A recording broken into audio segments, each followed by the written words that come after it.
안녕하세요. 코인을 쉽게 풀이해주는 채널 코풀이입니다. 암호화폐 시장에 지난 2분기는 롤러코스터를 탄 것처럼 등락을 반복했습니다. 특히 2분기 마지막 달인 6월은 미국의 SEC를 앞세운 암호화폐 길들이기와 바이낸스 때리기를 시작으로 하락하다가 세계 최대 자산운용사인 블랙록을 필두로 시작된 연이은 비트코인 현물 ETF 신청과 미국 EDXM 거래소 오픈 등으로 다시금 반등하는 등 악재와 호재가 겹쳐 짧은 시간에 폭락과 폭등을 반복한 한 달이었습니다. 상황이 이렇다 보니 암호화폐 시장은 미국의 경제 상황과 정책에 의한 영향을 많이 받고 있다 할 수 있습니다. 고로 투자자들은 세계 경제의 흐름에 대해 더욱 민감하게 대응해야 할 것입니다. 그래서 오늘은 2023년 3분기의 시작인 7월 세계 경제 일정과 코인 및 재단의 호재 일정에 대해서 알아보는 시간을 가지겠습니다. 먼저 7월 세계 경제 일정입니다. 매월 발표되는 지표들과 더불어 암호화폐 시장에 영향을 줄 수 있는 일정들을 추려보겠습니다. 먼저 7월 6일은 연방공개시장위원회 회의록과 FOMC 멤버인 윌리엄스의 연설이 있습니다. FOMC 위원들은 금리를 인상하는 것으로 의견이 모이고 있다고 하니 어떤 내용이 발표되고 연준의 의도가 무엇인지 추측해 볼 수 있을 것이라 생각됩니다. 그리고 6일은 매월 발표되는 지표인 ADT 비농업 부분 고용 변화, 신규 실업수당 청구 건수, 서비스 구매 관리자 지수, ISM 비제조업 구매자 지수, 미국 노동부 구인 이직 보고서가 한꺼번에 발표됩니다. 또한 7일 역시 원유 재고, 미국 평균 시간당 임금, 비농업 고용지수, 실업률이 발표됩니다. 6에서 7일에 몰려서 지표들이 발표되다 보니 원래는 시장에 영향을 주지 못하는 간접적인 지표들이지만 한 번에 발표되는 만큼 FOMC 회의록 내용과 함께 체크하며 금리가 얼마나 인상될지를 예측해 볼 수 있을 것입니다. 12일은 금리 결정과 더불어 암호화폐 시장에 가장 영향을 주는 지표인 소비자 물가지수가 발표됩니다. 지난달 지수가 4.9%에서 4.0%로 0.9%나 떨어졌기 때문에 이번 달의 흐름을 이어가 3%대로 들어올 수 있을지가 관건으로 보입니다. 이번에도 떨어진다면 인플레이션이 지속적으로 잡히고 있다는 것을 예측할 수 있고 금리 결정에 좋은 영향을 줄 수 있을 것이라고 하니 유심히 지켜보시기 바랍니다.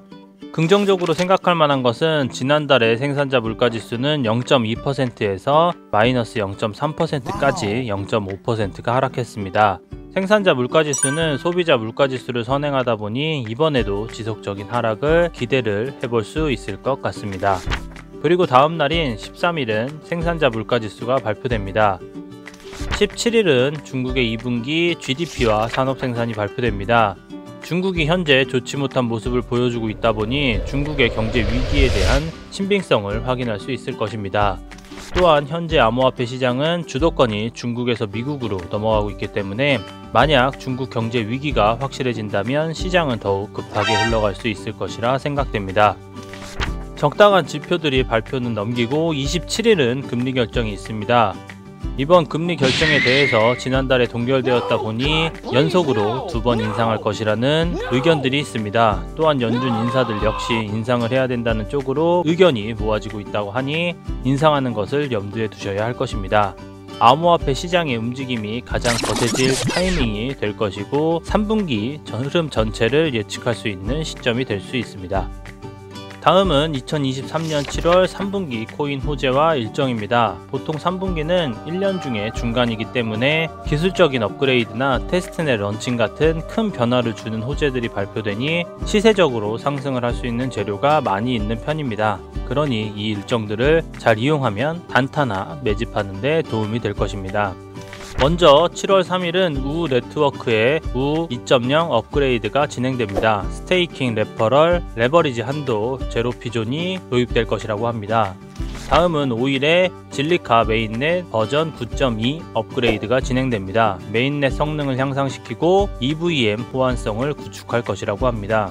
마찬가지로 5일은 플로우의 스테이킹 스마트 컨트랙트 업그레이드가 진행됩니다. 업그레이드가 된 후 50개 미만의 플로우 스테이킹을 하신 분들은 다음 에포크가 마무리될 때에 토큰이 언스테이킹 된다고 하니 참고하시기 바랍니다. 또한 플로우는 5일에 홍콩에서 미더비 진행됩니다. 6일은 DYDX의 블록체인 퍼블릭 테스트넷이 런칭됩니다. 국내 시각으로 새벽 2시에 진행될 것으로 예정되어 있고 버전 4인 마일스톤 4가 완료될 것이라고 합니다. 13일은 SEC가 제소하여 소송이 이루어지게 된 코인베이스와의 첫 재판이 진행됩니다. 미국이 암호화폐를 발 아래 길들이기 위해 여러 시도를 하는 지금 이 재판이 앞으로의 암호화폐 시장의 미래를 보여줄 가능성이 있으니 결과를 지켜보시기 바랍니다. 7월에는 업그레이드, 콘텐츠 런칭, 컨퍼런스 및 서밋이 많은 달이기 때문에 이런 소식들이 코인들의 시세에 얼마나 좋은 호재를 적용할지 지켜보면 좋을 것 같습니다. 그러나 요즘의 시장은 미국에 영향을 많이 받기 때문에 아무리 좋은 코인 호재라도 시장 전체에 영향을 주는 악재가 있을 때에는 피해가는 것을 추천드립니다. 이상 코풀이었습니다. 7월 역시 수익 내는 한 달 되시기 바라겠습니다.